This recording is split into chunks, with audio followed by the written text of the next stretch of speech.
ఆనాటి ముఖ్యమంత్రి నందమూరి తారక రామారావు గారు జియో నెంబర్ 3ని అమల్లోకి తీసుకొచ్చారు అధ్యక్ష. తర్వాతి కాలంలో చంద్రబాబు నాయుడు గారి నాయకత్వంలో ఈ జియో నెంబర్ 3ని పూర్తిగా అమలు చేశారు అధ్యక్ష.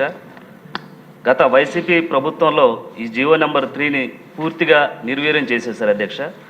వైసీపీ ప్రభుత్వ నిర్లక్ష్యం వల్ల ఈరోజు అనేక మంది గిరిజనులు యువతి యువకులు ఈరోజు ఇబ్బంది పడే పరిస్థితి ఏర్పడింది అధ్యక్ష. గిరిజనుల అభివృద్ధి, వారి సంక్షేమం, వారి ఉద్యోగాల పట్ల శ్రద్ధ చూపించేటువంటి ప్రభుత్వం కేవలం కూటమి ప్రభుత్వం మాత్రం అధ్యక్ష.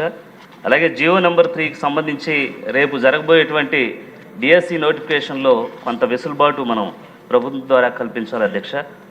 అలాగే జియో నెంబర్ 3ని చట్టం చేయడానికి ముఖ్యమంత్రి వర్యులు అలాగే లోకేష్ గారు ప్రత్యేక దృష్టి పెట్టి ఆదివాసీ యొక్క మనుగడ కాపాడాలని ఆదివాసీ బిడ్డల తరఫున వేడుకుంటున్నాం అధ్యక్ష.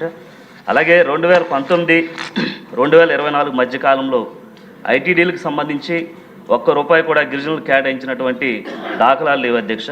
ఐటీడీ ఆధ్వర్యంలో చదువుకున్నటువంటి యువతీ యువకులకు యూత్ ట్రైనింగ్ సెంటర్స్ పెట్టి నిరుద్యోగ యువతలకు శిక్షణ కేంద్రాల ద్వారా వేలాది మందికి శిక్షణ ఇప్పించి వారి చేతి కోసం బ్యాంకుల ద్వారాగా రుణాలు కూడా ఇచ్చేటువంటి ఏర్పాటు ఐటీడీఏ చేసింది అధ్యక్ష. కానీ వైసీపీ అధికారం వచ్చిన తర్వాత ఈ ఐటీడీలను సరైన అధికారులు కూడా కేటాయించుకోకుండా ఐటీడీలు నిర్వీర్యం చేసి ఈరోజు మన ప్రభుత్వం వెంటనే దాని మీద యాక్షన్ తీసుకొని యూత్ ట్రైనింగ్ సెంటర్స్ని ఏర్పాటు చేసి వారికి ఉద్యోగ అవకాశాలు అలాగే ఉపాధి అవకాశాలు కూడా మన ఎన్డీఏ కూటమి తరఫున ప్రత్యేకమైన నిధులు కేటాయించాలని నేను వేడుకుంటున్నాను అధ్యక్ష. అలాగే చదువుకున్నటువంటి యువతీ యువకులకు డిఎస్సి కోచింగు, టీటీసీ ఇలాగా కోచింగ్ సెంటర్లు కూడా ఏర్పాటు చేసి వారికి ఉద్యోగ అవకాశాలు కూడా మెండుగా అందించే విధంగా ఎన్డీఏ కూటమి ప్రభుత్వం చర్యలు తీసుకోవాలి అధ్యక్ష.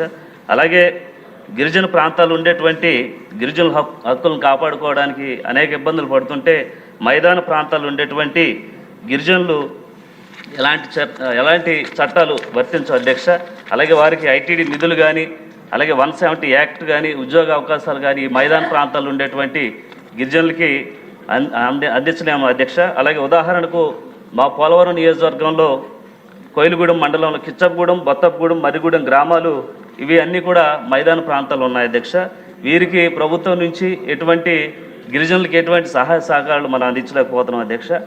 అలాగే దయవుంచి ఈ మైదాన ప్రాంతంలో ఉండేటువంటి గిరిజనుల హక్కుల్ని మనం కాపాడాలంటే అక్కడ పరిధిలో ఉన్నటువంటి ఐటీడీలకి ఈ గ్రామాలను కలిపేటువంటి చర్యలు తీసుకోవాలి అధ్యక్ష. అలాగే ఏజెన్సీ ప్రాంతాల్లో ఉండేటువంటి గిరిజన బిడ్డలు ఈరోజు ప్రభుత్వం మన ఎన్డీఏ కూటమి తరఫున న్యాయం చేస్తారని 1000 కళ్ళతో ఎదురు చూస్తున్నారు అధ్యక్ష.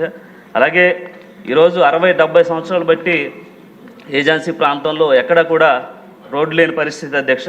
ఈరోజు ఎన్డీఏ కూటమి వచ్చిన తర్వాత పవన్ కళ్యాణ్ గారి యొక్క చొరవతో ఈరోజు ప్రతి గ్రామంలో మారుమూల ప్రాంతంలో ప్రతి చోట కూడా సీసీ రోడ్లు పోసారు అధ్యక్ష, డ్రైనేజీలు పోస్తున్నారు అధ్యక్ష. అలాగే త్రాగునీటికి సంబంధించి అనేకమైన చర్యలు తీసుకుంటున్నారు అధ్యక్ష. ఈరోజు కేవలం ఎన్డీఏ కూటమి తరపునే ఈరోజు మనం ప్రతి గిరిజన గూడెల్లో ఈరోజు సీసీ రోడ్లు ఏర్పాటు చేసాం అధ్యక్ష. దీనికి సంబంధించి ఏంటో అడగండి బాలరాజు గారు, ఎవరు చేశారు, గొప్పగా చేశారు అనేది ప్రస్తుతానికి ఈ ప్రశ్నకి అప్రశ్న. అంటే గత ప్రభుత్వం ఏం కావాలి, మంత్రి గారి వద్ద నుంచి ఏం ఆశిస్తున్నారు, ఇది జరిగే అవకాశం ఉందా అనే ప్రశ్న రూపంలో మీరు అడగాలి. ఇలా చేసాం అలా చేసాం అనేది మంత్రి గారు చెప్తారు. అంటే గత ప్రభుత్వంలో అధ్యక్ష గిరిజన గూడెల్లో ఎక్కడ కూడా రోడ్లు పోసిన దాఖలాలు లేవు అధ్యక్ష. ఎప్పుడు కూడా 60-70 సంవత్సరాలు బట్టి ఈరోజు ప్రత్యేకించి పవన్ కళ్యాణ్ గారి యొక్క పంచాయతీ నిధుల నుంచి సుమారు మా కాన్స్టిట్యున్సీకి సంబంధించి ₹30 కోట్ల ఈ రోడ్లకి నిధులు మంజూరు చేశారు అధ్యక్ష. అలాగే గత ప్రభుత్వం పూర్తిగా గిరిజన ప్రాంతాలని వదిలేసింది అధ్యక్ష.